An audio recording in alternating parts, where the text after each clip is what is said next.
ఓం శ్రీ వెంకటేశాయ నమః, శ్రీనివాసాయ నమః, గోవిందాయ నమః. కాయ్ టీవీ మీడియా ప్రేక్షకులకు నమస్సుమాంజలి. మనం ఇప్పుడు తిరుమలలో శ్రీవారికి జరిగే చివరిదైనటువంటి ఏకాంత సేవను గురించి సోదాహరణపూర్వకంగా ఈ వీడియోలో తెలుసుకుందాము.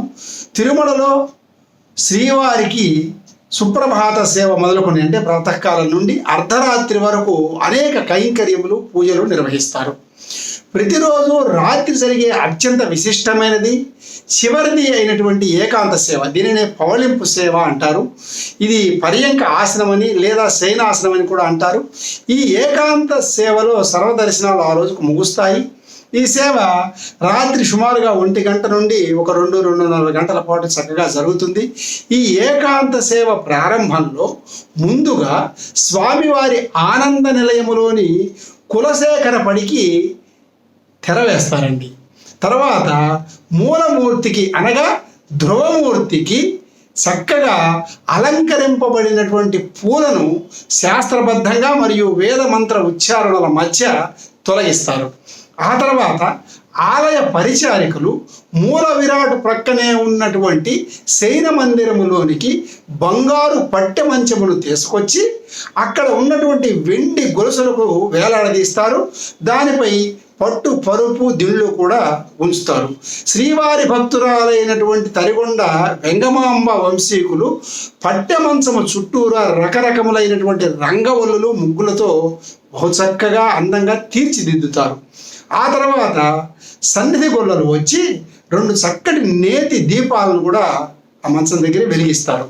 బంగారు వాకిలి నుండి కులశేఖర పడి వరకు ఉన్నటువంటి అన్ని ద్వారాలను తెరలతో మూసివేస్తారు. ఆ సమయంలో పట్టు మంచంపై భోగ శ్రీనివాసమూర్తిని ఉంచుతారు. పక్కనే ఉన్నటువంటి గరుడ మండపం సమీపం నుండి నాదస్వర శృతిలయలు అద్భుతంగా అంటే స్వర్ణమేళం మోగించిన పెదప ఆచార్యుల వారు స్వామివారికి ఉపచారాలు ప్రారంభిస్తారు. చక్కెర తేనె కలిపినటువంటి వేడి వేడి ఆవు పాలు, పండ్లు, బాదం పప్పులు, పంచకజ్జాయము, సుగంధ పరిమళ భరితమైనటువంటి కర్పూర తాంబూలము ఇవన్నీ కూడా భోగ శ్రీనివాసమూర్తికి ఆ సమయంలో సమర్పిస్తారు.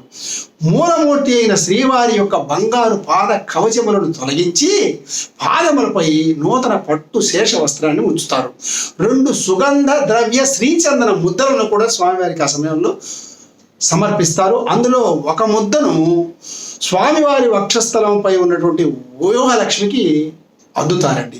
ఇంకొక అరముద్ద చందనమును తీసుకొని బంగారు ఊయలలో ఉన్నటువంటి భోగ శ్రీనివాసుని వక్షస్థలంపై ఉంచుతారు.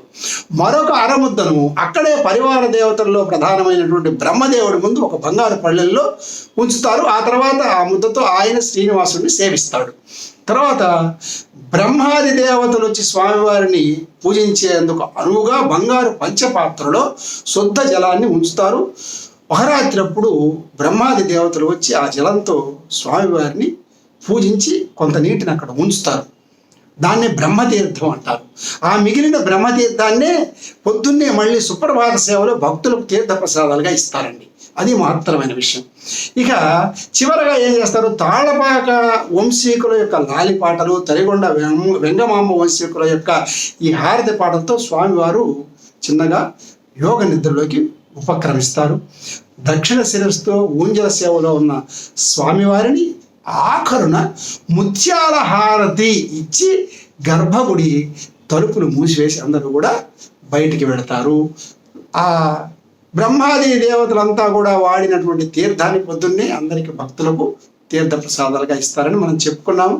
కాబట్టి అద్భుతమైనటువంటి శ్రీవారి ఏకాంత సేవను సమస్త జనులు భక్తులంతా చూచే విధంగా అనిర్వచనీయమైన అనుభూతిని, ఆధ్యాత్మిక ఆనందాన్ని కలిగించేటటువంటి శ్రీవారి ఏకాంత సేవ భక్త కోటి వీక్షించాలని ఆ సంకల్పంతో ఈ ఎస్విబిసి ఛానల్ వారు నమూనాను చిత్రీకరించి మనందరికీ చూపిస్తున్నారండి. చక్కగా మనం చూడవచ్చు. ఓం నమో వెంకటేశాయ. మరిన్ని అప్డేట్స్ కోసం మా కాయ్ టీవీని సబ్స్క్రైబ్ చేసుకోండి. మా వీడియో కనుక మీకు నచ్చినట్లయితే లైక్ చేయండి, షేర్ చేయండి. మీ విలువైన అభిప్రాయాలను కామెంట్ బాక్స్లో తెలియజేయండి.